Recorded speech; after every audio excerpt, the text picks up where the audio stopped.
All right, welcome to our third and final video in the series, Terrible Mistakes that you're making right now inside of your woodworking business. Without further ado, let's jump right in.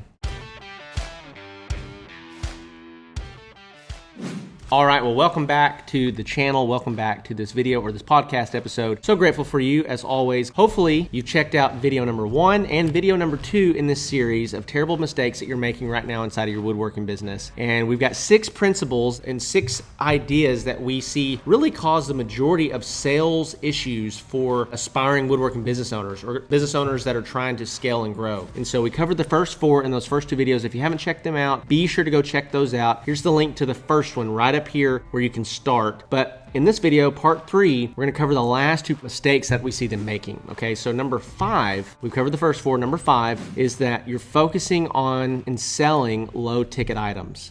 What are low ticket items? So we have high ticket items and low ticket items. High ticket items are things that are, in my opinion, $500 or more. High ticket can be $100,000 custom kitchens, right? High ticket can be as high as you want to make it, but low ticket is really less than $500. You know, you think of signs, home decor, cutting boards, you know, small little knick-knack type goods that a lot of woodworkers try to build their businesses around. The problem that we see with this is just simply the fact, if you want to build a big business that has a lot of revenue, it's going to take a lot of units and a lot of invoices and a lot of customers that you have to convince in order to do that. Let's just use 2 examples here. Let's say that you're selling cutting boards. The average cost of one of your cutting boards is $100. Let's say that I'm selling dining table sets. The average cost of a dining table set is $2,500. So let's say that we both have a revenue goal of $10,000 per month. Well, you have to sell 100 people, convince 100 people to buy your cutting board. You're gonna have 100 different conversations. You're gonna have 100 invoices to sell your 100 cutting boards, okay, to hit your $10,000 revenue goal because you are selling for $100 a piece. I have to convince 4 people. 4 people, they want a dining table set from me. I'm gonna have 4 conversations. I'm gonna have 4 invoices. Now, is it a lot more work to make a dining table set than it is a cutting board? Well, yeah, absolutely. But it's not 25 times more work. Okay, it's not 25, it might be 10 times more work, but I'm getting 25 times the revenue out of a high ticket item. One of the biggest mistakes that I see woodworking business owners making is that they're like, man, yeah, I wanna quit my job, I wanna go do this thing full time, but they're selling knickknacks and small little things that just from a volume standpoint, from an economic standpoint, it just doesn't make sense. You're not gonna be able to hit your revenue goal selling these small things. Now, that's not to say that you can't work them in here or there around the holiday season. You pick that up and you sell more of those things. I'm not trying to trash small ticket or low ticket items, but if you're trying to actually scale and grow a high revenue business, you're going to need to sell more expensive things, generally speaking. Now, if you can sell cutting boards for $300, $400, $500 and you know there's not that much more work in those things, go for it. And there's people out there that have huge businesses selling cutting boards, but they have their marketing and sales absolutely honed in and they're crushing it on that end. Okay, so just know your business, know you. You can sell 4 dining table sets a month if you're not great at sales, if you don't have crazy good marketing and sales. Now, if you're watching any of this and you're like, man, I don't know anything about marketing and sales, I need some help, I'm trying to grow, be sure to check out the Woodworking Business Accelerator program. We got a link to that in the description below. Be sure to check that out because we actually partner with woodworking business owners all over North America to help them scale and help them grow. We run your marketing campaigns for you. We bring you new leads and new sales. We then coach you up on the back end when you get more work than you know how to handle. We help you get organized. We give you our systems that we use to scale our woodworking business to over $70,000 per month. And we've already helped tens of clients all over North America do the same thing. So that's number 5. Last mistake that I see woodworking business owners making, number 6, is that they do not create a line of products.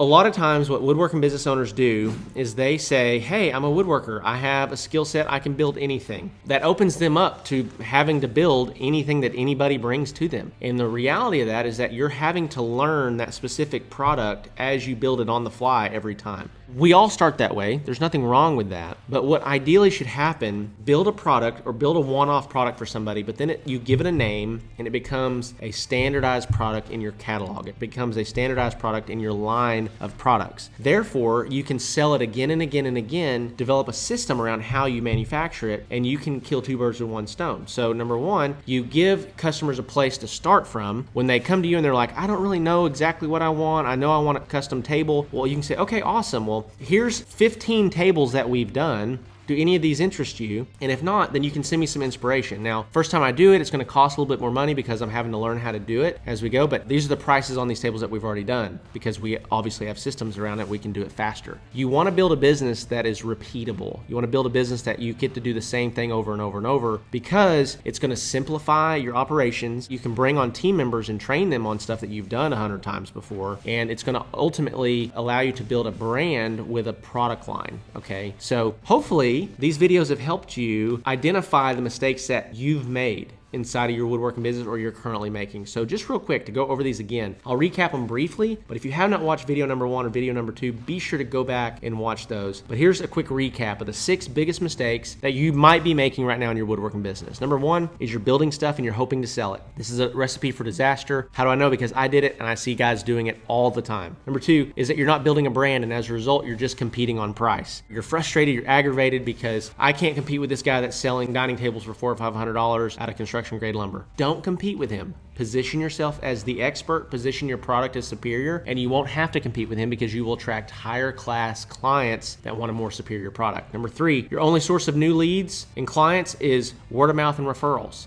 I've said it before and I'll say it again, word of mouth and referral-based business is the best kind of business that you can have, but it shouldn't be the cake. It should be the icing on the cake because why? It's not predictable. You don't know where it's going to come from, okay? Number 4, you're not talking to enough leads or giving out enough quotes. If you only give out 4 to 5 quotes a month, let's say at the most 10 quotes a month, you're simply not talking to enough potential prospects. What if you could snap your fingers, increase your lead flow 4 or 5x within 1 month? What if you're talking to 50 people a month or 100 people a month? How many more deals would you close even if you were no better as a salesperson, right? You need to start talking to more people each month. And how do you do that? By having a predictable marketing strategy where you are in control of driving your lead flow. Again, if you need help with that, let me know, hit me up, I can help you, okay? Number 5 is that you're focusing on and selling low ticket items. We covered that in this video. Obviously, you can't economically make the math, right? The math ain't mathin' when you're selling low ticket items. You got to sell higher ticket stuff so you have less clients to deal with, less invoices, less headaches, and you're ultimately hitting your revenue goals. Number 6 is that you haven't created a line of products. You're still doing one-offs and you haven't categorized it or named it or given future customers a place to go to look at your stuff. So these are the 6 biggest mistakes that I consistently see woodworking business owners making that they're kind of shooting themselves in the foot. Let me know in the comments below if this video series was helpful to you because we want to create more and more content around the things that you find value in. So if you have not yet subscribed, be sure to subscribe. If you haven't liked this video, make sure to give it a thumbs up. Leave us a comment below letting us know the biggest mistake that you think that you've made. If you found other ways to improve your business, let us know in the comments below there as well. So with that being said, guys, as always, love and appreciate you, and I'll see you in the next one.